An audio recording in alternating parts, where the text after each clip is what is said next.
What is happening in Canada? I'm sure that this is not a question that you ask yourself every day, at least not as often as what is happening in China or what's going on Wall Street, and yet it deserves to be raised. Well, I grant you, the concerns about the health of the Canadian economy are quite recent.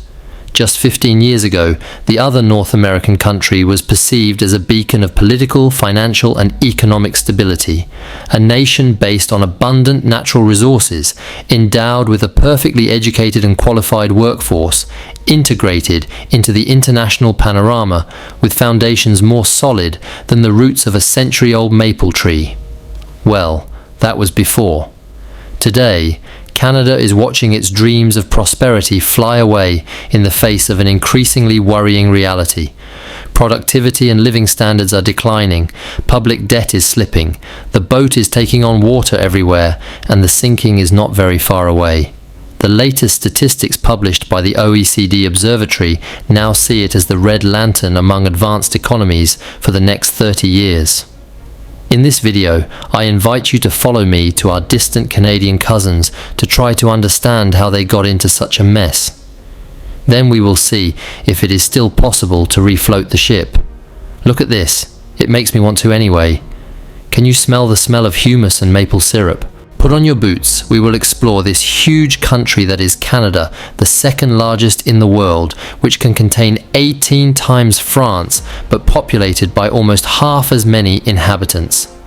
It is beaten by a humid continental climate, which allows the alternation of 4 seasons, the cultivation of a wide variety of plants, and which makes it the world's leading exporter of wheat, rapeseed, peas, lentils, and, of course, mustard.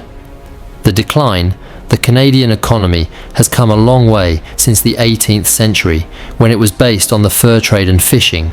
Today, the country derives its income from the exploitation of its important mining, oil, forestry, and agricultural resources. It is one of the main exporters of aluminum, copper, nickel, iron, zinc, titanium, and silver, the main reserves of which are located in its largest province, Ontario. Saskatchewan, the central province, is also home to the largest uranium deposit in the world. The national production of oil, gas, and electricity largely covers the needs of the country and allows it to export the surpluses. The soils are full of natural gas and oil, but also of bitumen fields exploited to extract the famous shale oil. Here, in Alberta, is the largest reserve in the world, and the territory is also home to the third largest conventional oil reserve in the world. But 67% of Canadian economic activities are carried out by the tertiary sector, in particular by finance and public and personal services. The Toronto Stock Exchange is the 6th most active stock exchange in the world, and the 2 largest listed companies in Canada are banks. It's no wonder the Canadian banking system is known to be one of the safest in the world. Moreover, it showed this in 2008 by withstanding the subprime crisis much better and by being the first to rebound afterwards, before the United States and well before Europe. Another proof, you have to go back to 1996 to find a Canadian bank bankrupt, while there have been hundreds of them in the United States since. 90% of deposits are held by 6 major national banks, led by the leader, the Royal Bank of Canada, which weighs more heavily than Société Générale, with almost 26 billion euros in valuation, twice as much as 10 years ago. With all this, economic activity is doing well. Between 2000 and 2015, despite the subprime crisis, GDP jumped by 143% and Toronto's total capitalization increased by 2.5 times, largely thanks to Chinese demand and the global increase in commodity prices. In 15 years, Canada has also become a high-income country. It ranks 15th with a GDP per capita of almost $51,000 in 2014, which is 140% more than in 2001. Its population growth is also the most dynamic of the G7 countries, and in 2015, the country is the 9th world economic power. These territories full of hydrocarbons are welcoming more and more tourists, but also immigrants or expatriates, seduced by its natural spaces and touched by the positive attitude of Canadians. Its real estate sector seduces and reassures, supported by bankers who know their job. Finally, the icing on the cake, public finances have been in surplus since the mid-90s. They experienced a hot spell after the 2008 crisis, like everyone else. The federal debt even rose to 34% of GDP in 2012, but everything returned to normal and the budget balance was restored in 2015. Finally, for almost 30 years, once again outside the 2008 crisis, inflation will wisely remain between 0 and 3%. Here too, the country experienced a surge of inflation from the 70s to the 80s after the oil shocks, quickly calmed down too, with rates above 12% for more than 2 years, and even by a peak beyond 23% in 1982. The beginning of the 90s marks the end of the recession. Rates frankly fall below 6% to no longer exceed 5% from 2%. As of 2008, they are getting closer to 0, which they will no longer leave until March 2022. A new era is opening up for Canada. Its economy can breathe at full capacity, and it is there that it knows its own little miracle.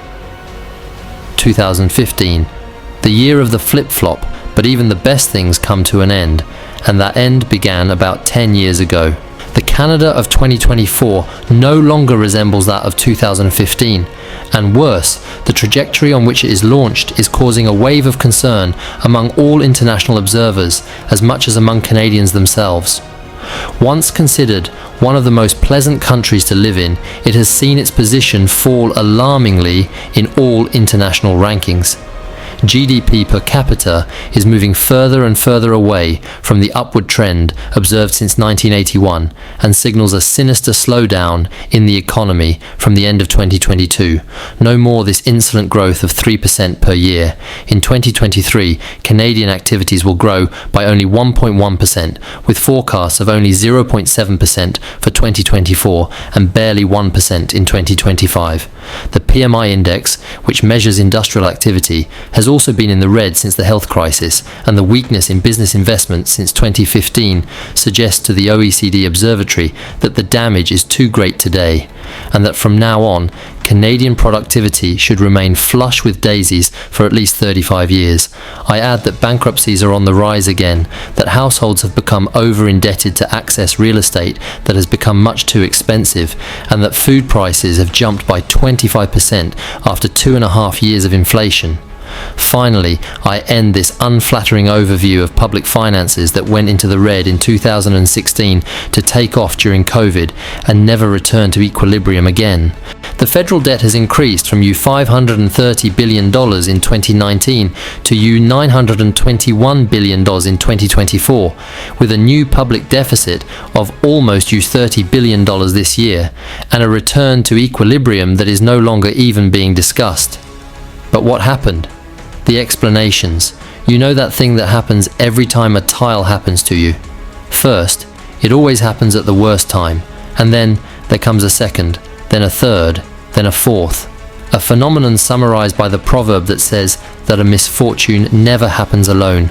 Well, for Canada, that's kind of what happened when, in 2015, the progressive Liberal Justin Trudeau took office as Prime Minister, just a few months before a historic drop in oil prices, and a little later, a global pandemic. Quickly nicknamed the Handsome Kid, Justin Trudeau capitalized a lot on his impeccable presentation and his smile as a young first on Broadway. Like Emmanuel Macron, he was elected for what he represented. His youth, his dynamism, and his new vision for the country in the hands of Conservatives for 10 years, more inclusive and more tolerant. When he comes to power, Justin Trudeau has no shortage of projects. He wants to revive the Canadian economy by creating inclusive growth. He is putting together an ambitious plan to build public infrastructure and is implementing social programs to create jobs and boost economic activity. And to finance his vision and complete his projects, he decides to break the holy budgetary balance and takes advantage of the rates to borrow, promising a return to equilibrium in the next 5 years, and guaranteeing that the investments will bear fruit in the long term. No luck. Between 2015 and 2016, the price of a barrel of oil drops from $100 to less than $30. The province of Alberta is in trouble, energy unemployment is jumping, and tax revenues are meager than expected. The problem is then quickly solved by the issuance of new cheap federal loans, and the movement is launched. For the return to balance, we'll see later. The important thing is to get through the crisis, except that later there was the pandemic, and the Trudeau government reacted in the same way as in 2016. Of about $50 billion, the deficit plunges beyond $300 in 2020. And by distributing all this money, what happened a little everywhere where the whatever it costs hit. Inflation showed the tip of its nose from mid-2021. Prices started to climb, which forced the Central Bank of Canada to do its job and intervene from March 2022. And until July 2023, the key rates will rise to 5% and stay there for a year. The effect was devastating. The Canadian economy contracted violently, and growth was divided by 3. Food prices have soared by 25% in 2.5 years, housing by 20%, and life is starting to cost a lot for Canadians whose incomes are no longer growing. And when they take to the streets or block the borders to protest against the government's decisions, the government does not hesitate to increase police pressure, and public spending continues to increase. A new budget for the 2024-2025 financial year provides for a record bill of $370 billion, which is 48.9% more than in 2019-2020. As a result, the debt climbed by another $35.5 billion in the first quarter of 2024 to reach $921 billion, and is expected to cost us $39.6 billion in interest this year, which is 120% more than in 2019. Of course, it is also only 47% of GDP, an almost ridiculous figure compared to the 111% of France or the 125% of the United States. Nevertheless, this is unprecedented, and at that time, according to the estimates of the next 3 finance bills, the total Canadian public debt should exceed $1,000 billion by 2028.